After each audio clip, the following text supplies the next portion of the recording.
Chapter 5. Mysterious Visitor. Frank looks at Rex, who is still staring at the door.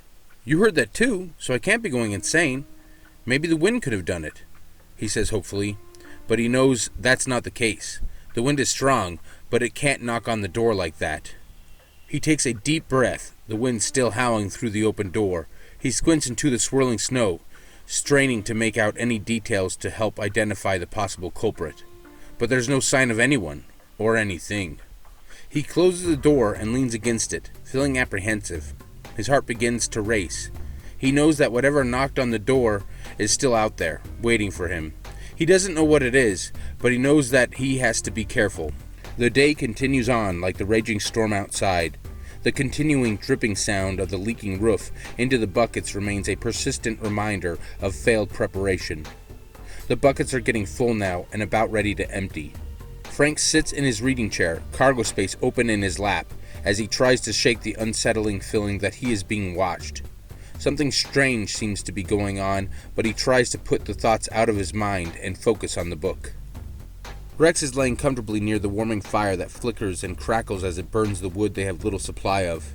He stretches and lets out a large yawn as he stands up and heads over to his water dish and begins lapping up a healthy amount of water. Frank looks up at the continuing sound of Rex drinking. "Are you trying to drown yourself, Rex?" he says in an amused voice.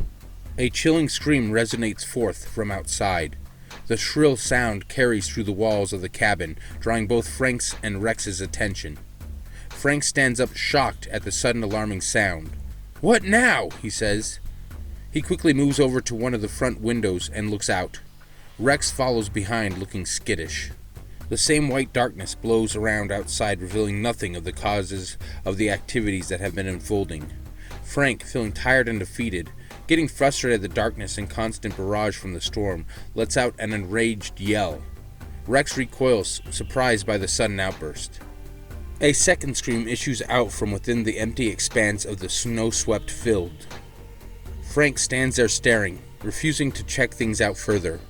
He lets out a sigh and decides to ignore the sounds of the storm and heads back to his reading chair. He pets Rex soothingly as he stubbornly ignores the storm's curiosities and prods. A loud bang at the door draws his attention, and he stares at the front door without moving. "Help me!" a weak, shaky voice says. Frank's stomach lurches as he stands up, his hair standing on end.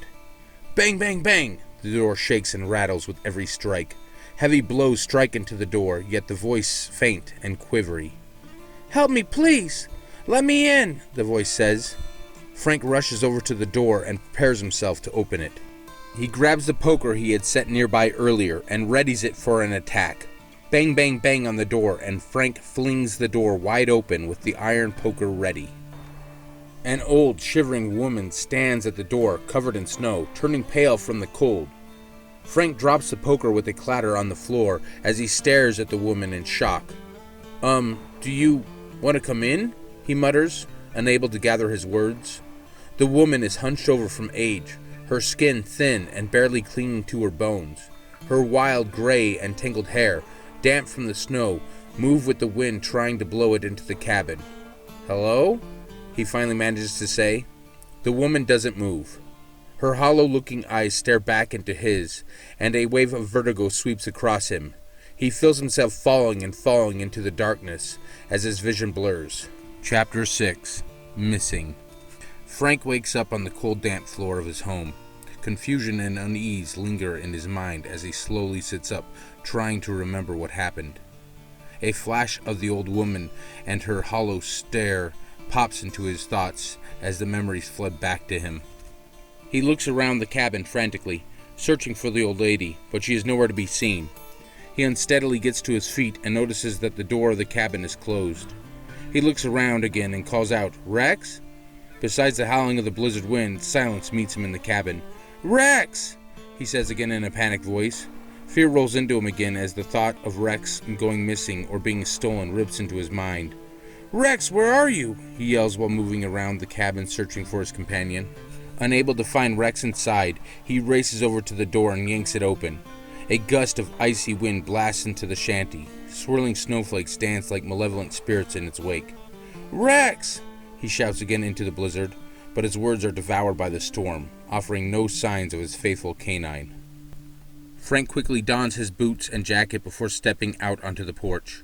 He scours the front yard looking for tracks, but there are none to be found. "Where did he go?"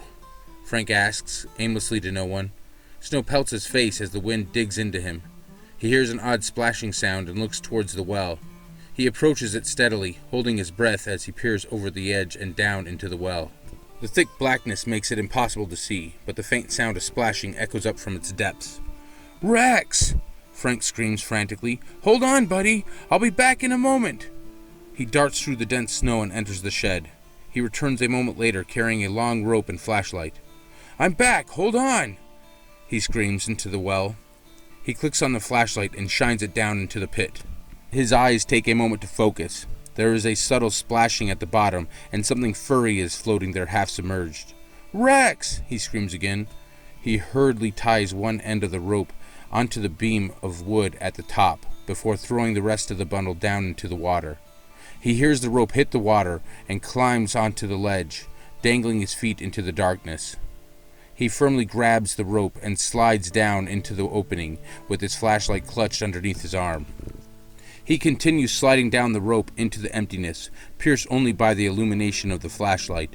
He cranes around to get a glimpse of his target. A moment later he splashes down, his feet dipping into the surface of the water. Iciness pours into his boots as he clutches for Rex. Finally he grabs onto something furry and cold. "Rex!" he yells. He quickly moves the flashlight to look at Rex. A wave of horror grips Frank as he realizes he's not holding Rex, but instead is clutching onto a rotting baby goat. Maggots trickle down Frank's hand as he holds the goat out of the water. He screams at the top of his lungs as he slips down the rope, submerging himself up to the belly in frigid, freezing water. He drops the goat and loses the flashlight down into the bottom of the well.